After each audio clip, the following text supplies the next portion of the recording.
Jirtuu qeeroo fi qarree oduulee gurguddoo guyyaa irraan tanaa isinii qabannee dhiyaannee jirra.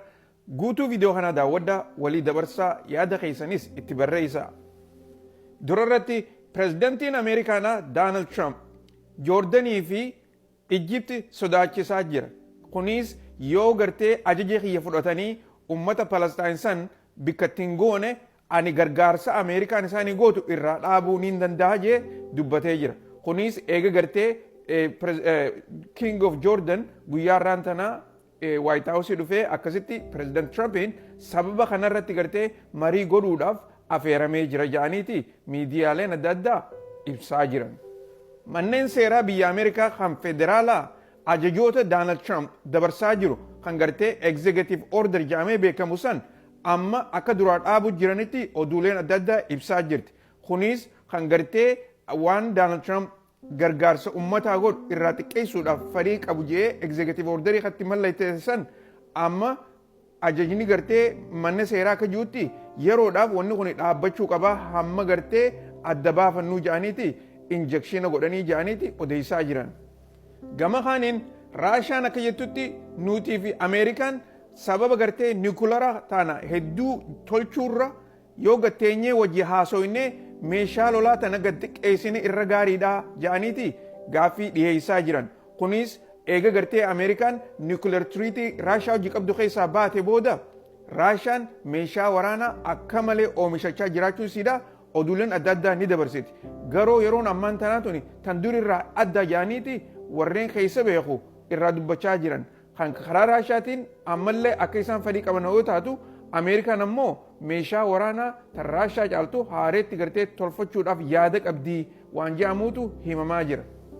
Mootummaan Ameerikaadhaa waan AI takkaa'u artificial intelligence irratti hundaa'ee biyyoottan addunyaa takkaa wajjiinuu wanni nuti gartee waliigaltee mallatteessinu hin jirtu. Yeroon ammaan tana yeroo waa oomishanii saniifuu namayyuu gartee akka fedhanitti akka oomishan jedhaniiti ifiif wajjiin mallatteessuu didanii jiran. Kunis kan dhufe eega gartee vaayis pirezidantiin biyya Ameerikaadhaa Paarisitti ibsa kana miidiyaadhaaf godhe jechuudha. Gama kaaniin AI uma kana ilaalchisee Chaayinaan waan nuti gartee barbaannee arganne takkaa'u riisarchi goonee irra geenye addunyaadhaaf hiruudhaaf qophiidha. Ammaasis waan gartee AI irratti hundaa'ee biyyoottan barbaadanii wajjiin gatteenyee mari'annee mallatteessuus ni dandeenya yaada jiru. Qophuma guyyaa arraan tanaa tan Paarisitti godhaa jiran tan irratti itti aanaan vaayis pirezidantii biyya Chaayinaadhaa dubbatee jira. Lolli Hamaasii fi Israa'el gidduu kan duraanuu gartee fiinxa irratti akkana dhaabbatee jiru kuni sababa siisfaayirii godhaniif saniif ammaan tana akka lolatti deebi'uudhaaf deeman jedhanii namni hedduun sodaachaa jira. Kunis kan dhufes eega gartee warri Israa'el karaa gartee Gaazaa kana keessaa ni baanaa meeshaa waraanaa hunda baafachuu jirra jedhanii dubbatan garuu immoo gama kaaniin namaas ajjeesaa jiran xayyaarri isaaniitis gartee keessaafuu bika kaampii adda addaarra olii gad deemee uummata sodaachisaa jira. Tanaafuu yoo Israa'el dhaabde malee nuti warri Hamaas warreen gartee booji'amanii jiran san dabarsinee hin kenninuu yaada jiruun ammaan tana karaa lolaatti achi deemuu jiraachuusaa uummata sodaachisaa jirti jetti oduun tun. Gama kaaniin uummanni Israa'el hiriira adda addaa gurguddaa Teel Aviv keessatti godhaa. Prime Ministertichi isaanii kuni uummata isaanii kan qabamanii jiran kana odoo najjeefne akka amma duraatti odoo lubbuun jiranii haanuu deebisuu jedhanii karaa gurguddaa hunda cuccufanii akka gartee na duuba gartan kanatti hiriira isaanii itti fufanii jiran. Akkuma gartee miidiyaaleen adda addaa ibsutti yeroo dabartee inumaatu warreen gartee booji'aman kana cinaa isaanii waraanuma Israa'elitu achitti Gaazatti gartee ajjeese jedhaniiti odeessaa jiran.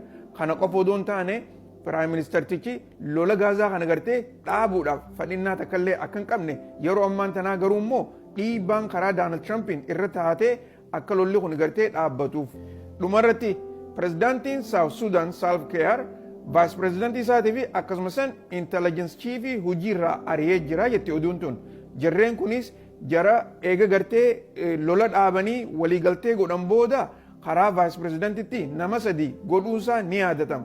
Jarreen kuni ammaan tana karaa poolitikaa biyyattiidhaatii fi akkaataa fuulduratti tarkaanfatan irratti rakkoo gurguddoo waan jirtu keessaafuu gartee Saalva Kiir nama ammaan tana akka malee dadhabee qaamaan dadhabee jiru yoo ta'u jarri gartee vaayis pirezidantii fi intelligensiifiin isa kana gartee kombolchaniiti aangoo fudhachuuf deemanii yaada juudhaa adda addaatiin dhageeffamaa jira sanii fi isaan kana hojiirra ari'ee jaaniiti odeessaa jiran.